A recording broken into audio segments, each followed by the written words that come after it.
तो कल हम लोगों ने नर्वस सिस्टम के बारे में डिस्कस किया था। ठीक है। एक चीज मैं यहाँ पे बताना चाहता हूँ जो बहुत ही इम्पोर्टेंट है। ओके। एक नर्व, ठीक है, दूसरे नर्व से कैसा कम्युनिकेट करता है। ठीक है। ये बहुत इम्पोर्टेंट है। ठीक है। अब देखिए, ये आपका सेल बॉडी है।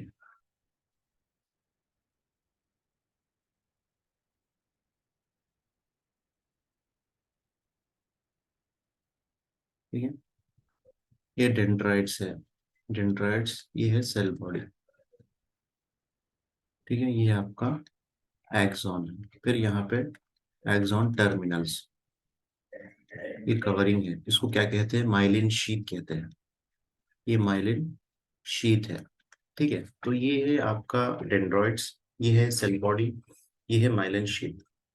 ये माइलिन शीथ जैसे समझिए ये वायर है, कोई भी वायर है ना।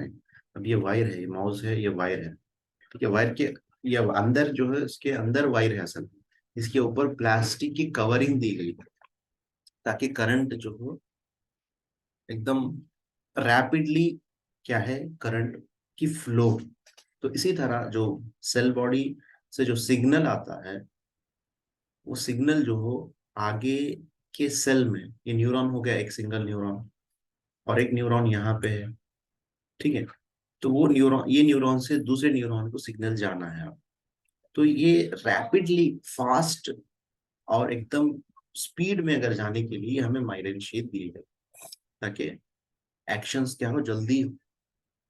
ठीक है। तो ये डेंड्राइट्स है। डेंड्राइट्स है, ये एक्सॉन टर्मिनल है। ठीक है। एक न्यूरॉन का एक्सॉन टर्मिनल होगा, दूसरे का डेंड्राइट है। ठीक है। ठीक है। एक इंफॉर्मेशन को फॉरवर्ड करेगा, एक इंफॉर्मेशन को रिसीव करेगा। ठीक है। इसी को एक एंड को मैं यहाँ पे आपको डिस्क्राइब कर रहा हूँ। ठीक है। हम देखिए फिर से।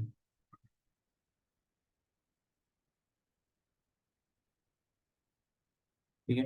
ये है आपका एक्सॉन टर्मिनल, ये है आपका डेंड्राइट्स। अब इंफॉर्मेशन जाना है, यहाँ से इंफॉर्मेशन यहाँ पे जाना है, फॉरवर्ड जाना है। ये इंफॉर्मेशन को गैदर किया हुआ है, ये फॉरवर्ड करेगा, ये इंफॉर्मेशन को रिसीव करेगा। ठीक है। अब यहाँ पे कुछ अंदर केमिकल रिएक्शन होगा।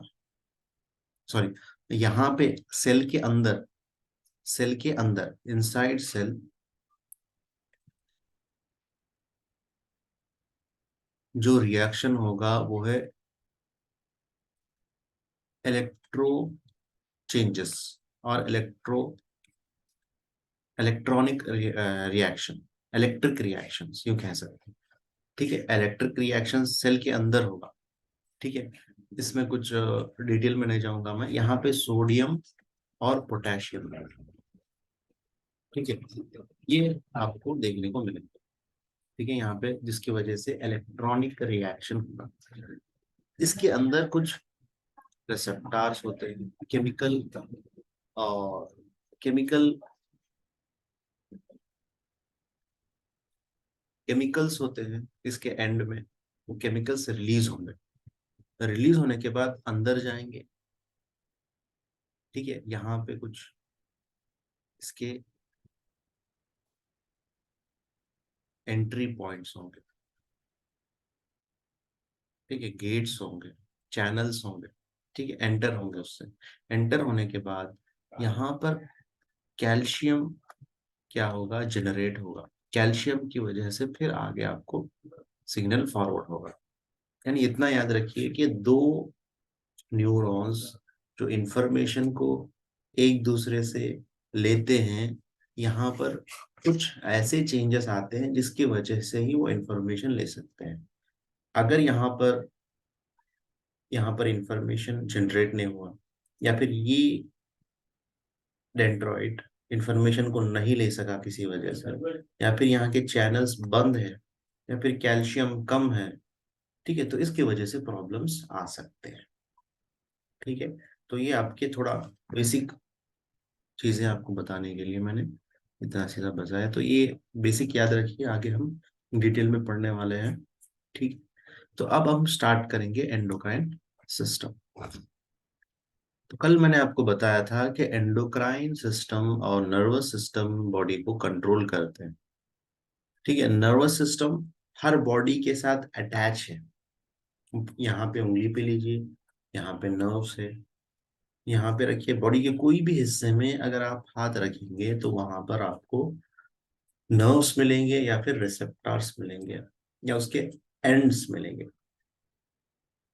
ठीक है, तो अब एंडोक्राइन सिस्टम भी इसी तरह है, ये भी बॉडी को कंट्रोल कर सकता है, बॉडी को फंक्शन कराने के लिए बहुत ज्यादा जरूरी है। अब देखिए, दो चीजें यहाँ पे जरूरी है। कुछ ऑर्गन्स अपना जो भी केमिकल है वो प्रोड्यूस करते हैं। ठीक है, ऑर्गन्स है, ऑर्गन्स क्या करते हैं, केमिकल प्रोड्यूस करते हैं, जो केमिकल प्रोड्यूस करते हैं उसको हम सब्सटेंस कहते हैं। ठीक है, सब्सटेंस, तो सब्सटेंस जो है या तो वो ब्लड में रिलीज करेंगे या किसी ऑर्गन में ही रिलीज करेंगे। ठीक है, ये दो डिफरेंस है। ब्लड में अगर रिलीज करेंगे तो वो ऑर्गन्स को हम क्या कहेंगे, एंडोक्राइन ऑर्गन्स। ठीक है, अगर वो ऑर्गन में रिलीज करेंगे या किसी और ब्लड के अलावा रिलीज करेंगे तो उसको हम कहेंगे एक्सोक्राइन ऑर्गन्स या एक्सोक्राइन सिस्टम। ठीक है, ये बहुत इंपॉर्टेंट है क्योंकि ये चीजें हमें जानना जरूरी है, क्योंकि बॉडी का फंक्शन इस पर डिपेंड है। ठीक है, तो अगर वो ऑर्गन्स जो केमिकल्स को रिलीज करते हैं ब्लड के अंदर तो हम एंडोक्राइन कहेंगे उनको। अगर वही ऑर्गन केमिकल्स अगर ऑर्गन के अंदर या किसी ब्लड के अलावा अगर रिलीज करते हैं तो उसको एक्सोक्राइन कहेंगे। तो हम यहाँ पे क्या बात करेंगे, एंडोक्राइन, यानी वो ऑर्गन्स जो अपना केमिकल सब्सटेंस ब्लड में रिलीज करते हैं। ठीक है, तो वो सब्सटेंस क्या कहलाएगा, हार्मोन। उसको हम क्या कहेंगे, हार्मोन्स। ठीक है, तो क्या कहेंगे उसको हम, हार्मोन्स कहेंगे।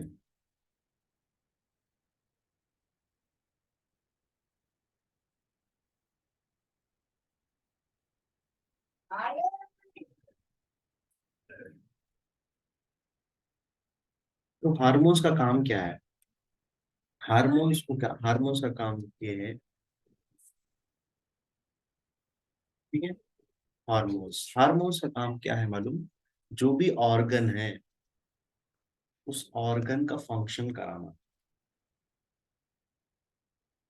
या फिर उससे रिलेटेड जो फंक्शन है, या तो दूसरे ऑर्गन का फंक्शन करना या फिर सेल्फ रिलेटेड फंक्शन करना, सेल्फ या फिर other function, other organ function. ठीक है, हार्मोन्स, हार्मोन्स ये ऐसे चीजें हैं जो बॉडी को आपको डेली जरूरी है, बॉडी के लिए डेली नेसेसरी है, body daily necessary for body. इसी के बेसिस पे ऑर्गन्स एक दूसरे से बात करते हैं। ठीक है, कम्युनिकेशन होता है। ठीक है, ऑर्गन्स का कम्युनिकेशन होता है। ठीक है, और मेन चीज जो है, आपकी बॉडी बैलेंस रहने के लिए, बैलेंस के लिए एक टर्म है जो मेडिकल साइंस में अक्सर यूज होता है। ठीक है, उसको कहते हैं हम होम्योस्टैटिस।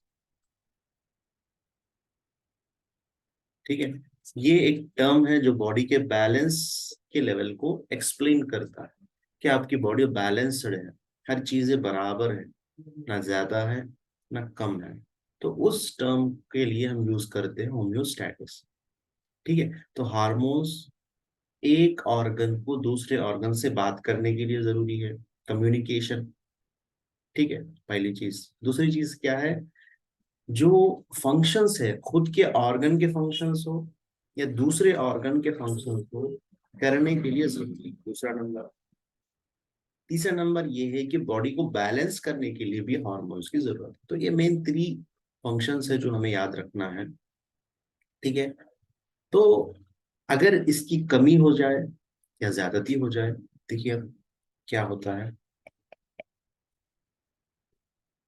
ठीक है। अगर ज्यादा हो जाए, देखिए अगर हार्मोन्स ज्यादा हो जाए तो इनका फंक्शन बढ़ जाएगा, खुद के ऑर्गन का फंक्शन भी बढ़ जाएगा, दूसरे ऑर्गन का भी फंक्शन बढ़ जाएगा, और इनके दरमियान कम्युनिकेशन ज्यादा होने लगेगा, और होम्योस्टैटिस बैलेंस नहीं रहेगा, बॉडी में बैलेंस नहीं रहेगा, हर चीज बढ़ जाएगी। उस कंडीशन को, बढ़ने वाली चीज को हम कहेंगे हाइपर फंक्शन।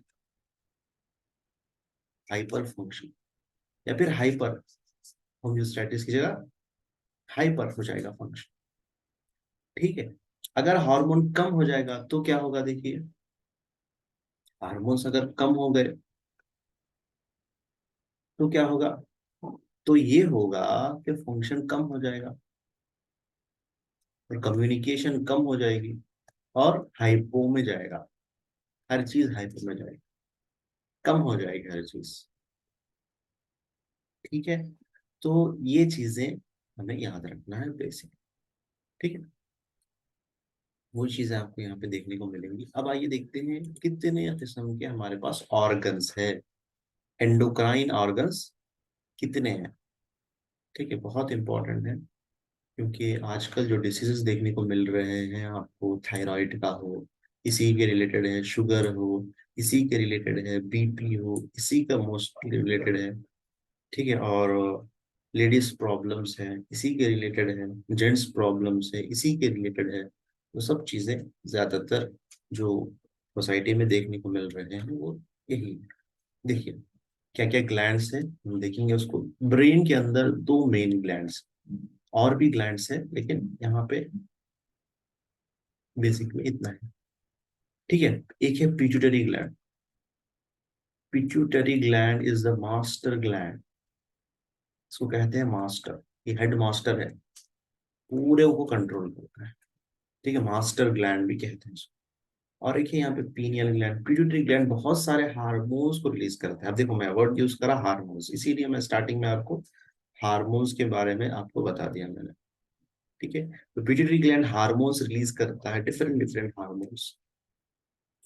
इसके रिलेटेड और एक ग्लैंड है, यहाँ पे नहीं दिया गया, वो है हाइपोथैलेमस, या फिर थैलेमस ग्लैंड कहिए, थैलेमस। ठीक है, ये भी इंपॉर्टेंट है, ये इसके अंडर रहता है। ठीक है। और एक है पीनियल ग्लैंड, जो हमें नींद के लिए जरूरी है। ठीक है। और यहाँ पे थायराइड ग्लैंड, देखिए गले के पास थायराइड ग्लैंड है, थायराइड ग्लैंड। यहाँ पे थाइमस ग्लैंड है। यहाँ पे देखिए आपको एड्रिनल ग्लैंड जो किडनी के ऊपर है, और पेट के ऊपर आपको देखने को मिलेगा पैंक्रियास। ठीक है। अब लेडीज में ओवरीज है। ठीक है। मेल्स में टेस्टिस है। ठीक है। तो ये ऑर्गन्स, ये ग्लैंड्स है, ऑर्गन ग्लैंड्स। ठीक है। इनका अलग अलग फंक्शन होता है। ठीक है। अब एक एक का फंक्शन हम यहाँ डिस्कस नहीं करेंगे। ठीक है, बस ऑर्गन्स। अब एंडोक्राइन सिस्टम है क्या उसके बारे में बताया मैंने आपको, और हार्मोन्स के बारे में मैंने आपको बताया ही क्या है, कैसा फंक्शन करते हैं। ठीक है। अब देखिए, अब रिलेशन, एक है नर्वस सिस्टम और एक है एंडोक्राइन सिस्टम, इन दोनों का रिलेशन बहुत इंपॉर्टेंट है। ठीक है, कहीं ना कहीं ये दो एक दूसरे से बहुत ज्यादा जुड़े हुए हैं। देखिए आप, पिट्यूटरी ग्लैंड अपने ब्रेन में है, पीनियल ग्लैंड अपने ब्रेन में है, थैलेमस ग्लैंड ब्रेन में है। तो नर्वस सिस्टम से ही आ रहे हैं सब चीज ज्यादातर, यानी बॉडी के दूसरे ग्लैंड्स जो कंट्रोल्ड है वो आपके ब्रेन से है, ब्रेन के अंदर है ग्लैंड्स। ठीक है। तो कहीं ना कहीं ये बहुत अटैचमेंट है, यानी इसीलिए बार बार बताया जाता है कि अगर आपकी नींद सही नहीं होगी, आप डिप्रेशन में रहेंगे, टेंशन में रहेंगे, तो आपकी बॉडी के दूसरे ऑर्गन्स भी अफेक्ट होंगे, क्योंकि कहीं ना कहीं ये एक रिलेटेड रिलेशन। ठीक है। तो हमें क्या करना है, ब्रेन को रेस्ट देना है, उसको ज्यादा, उसके लिए ज्यादा चिंतित ना हो, टेंशन में ना जाए, नींद अच्छी होनी चाहिए, ठीक है, और ऑक्सीजन उसको अच्छी तरीके से मिले, फ्रेश एयर मिले, एक्सरसाइज करे। तो ये बहुत सारे चीजों से हम ब्रेन को एकदम उसको एक्टिवेट कर सकते हैं। ठीक है। अब यहाँ पे दो चीजें मैं बताना और इम्पोर्टेंट समझता हूँ कि जैसा कि यहाँ पे हार्मोन बताया गया, नर्व्स के अंदर जो यूज होता है न्यूरो ट्रांसमीटर, यहाँ से जो रिलीज हुए न्यूरो ट्रांसमीटर्स रिलीज। अब बहुत सारे different types of neuro transmitter से डिटेल में हम लोग डिस्कस करेंगे। तो एंडोक्राइन सिस्टम के बारे में इतना ही। अगर कुछ डाउट है तो आप पूछ सकते हैं। तो एंडोक्राइन सिस्टम क्या है उसके बारे में हम लोगों ने डिस्कस किया, हार्मोन क्या है उसके बारे में डिस्कस किया, कितनी तरह के ग्लैंड्स होते हैं उसके बारे में हम लोगों ने डिस्कस किया, और मास्टर ग्लैंड क्या है उसके बारे में डिस्कस किया हम लोगों ने। अब ये लोग क्या रिलीज करते हैं, कैसे रिलीज करते हैं, और कैसे आगे का फंक्शन होता है, हम आगे डिप्लोमा में डिस्कस करेंगे। ठीक है, तो ये बेसिक था। अगर कुछ डाउट हो तो आप पूछ सकते हैं।